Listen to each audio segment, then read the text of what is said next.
What's up, everybody? Welcome back. This has been a while, yeah, I know. So the reason for me to be back this time is I'm in Nova Scotia, and I live in Nova Scotia, I'm not just here visiting.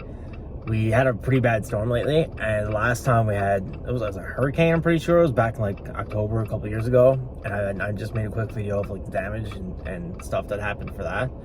That was my most viewed video, so I was like, you know what, this one's pretty wild too, so I drove around just my neighborhood. Whatever reason, the like subdivision I live in got hit the worst. It was an ice storm, and it was like, it looked like what you would see on the set of like a Disney movie or something. Like, it's just ice, everything is ice, like a Frozen. This is Frozen. So took a few videos to share with all of you, and I hope you enjoy it. Before I forget, if you like this stuff, like, comment, subscribe, and maybe the next time we get a pretty bad storm, which seems to be every couple weeks these days, maybe I'll do it again. Maybe I'll stick to it. I'll try and do something like that.